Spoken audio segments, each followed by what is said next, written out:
અને કેલાઈ ગામના ગ્રામજનો દ્વારા રજૂઆત કરવામાં આવી છે કે એમના ગામોને સોનગઢ તાલુકામાં જ યથાવત રાખવામાં આવે. જો નવા સૂચિત ઉકાઈ તાલુકામાં આ ગામોને સામેલ કરવામાં આવશે તો સામાન્ય નાગરિકને અનેક મુશ્કેલીનો સામનો કરવો પડશે તેવી ભીતિ સેવાઈ રહી છે.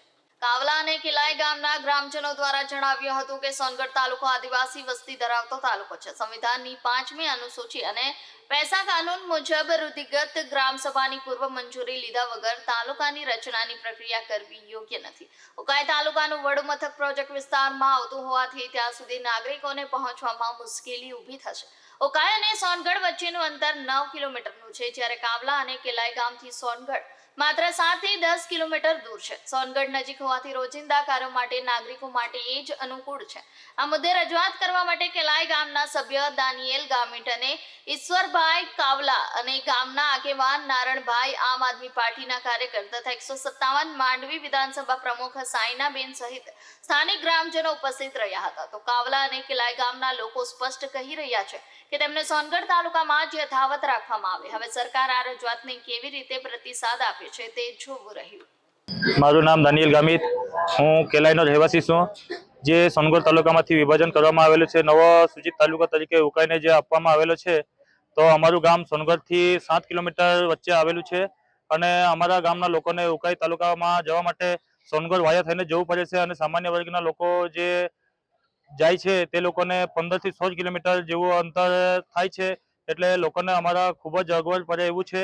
તેથી અમે આજ રોજ આવેદનપત્ર આપ્યું છે કે અમારા ગામને સોનગઢમાં યથાવત રાખવામાં આવે. નામ રાણાભાઈ ગમનભાઈ ગામિત છે. હું કાવલાનો રહેવાસી છું અને હું કાવલા ગામનો રહેવાસી છું.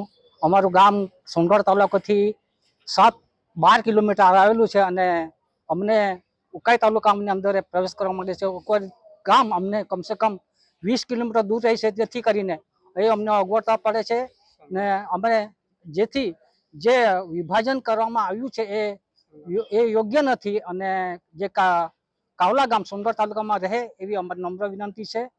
માટે અમે સોનગઢમાં રહીને અમારું જે કંઈ થતું હોય એ કામ કરવા માંગીએ છીએ. સોનગઢ વાયા થઈને ઉકાઈ જવું પડશે તો સરકાર સુવિધા ઊભી કરે છે કે પછી શું કરે છે? તો અમારે એક વિનંતી છે કે જે સામાન્ય જનતા છે એમને જે ડોક્યુમેન્ટ કરવું હોય કે ધંધા રોજગાર અર્થે જવું હોય તો એમને ઘણી મુશ્કેલીઓ પડશે. વિભાજન કરવું એ સારી બાબત છે, પણ અંતરને ધ્યાનમાં રાખીને જે અમુક દૂરના ગામડાઓ છે જેમને 50 કિલોમીટર જેટલું 60 કિલોમીટર જેટલું અંતર પડે છે, એ ગામડાઓમાં એક તાલુકો બનાવવો જોઈએ હતા. નહીં કે ઉકાઈ અને સોનગઢ વચ્ચે ખાલી 7 કિલોમીટર જેટલું અંતર છે. તો અમારે લોકોને જે સગવડો પડે એ રીતે વિભાજન કરવું જોઈએ અને લોકોની સલાહ લેવી જોઈએ. ગામડે ગામડે જઈને અનુસૂચિત 5 કે 6 પ્રમાણે જે કાયદો છે તો લોકોને પણ માહિતી આપવી જોઈએ અને લોકોનું સલાહ સૂચન લેવું જોઈએ અને લોકોને સગવડ રહે એ રીતે તાલુકાનું વિભાજન કરે એવી અમારી માંગણી છે.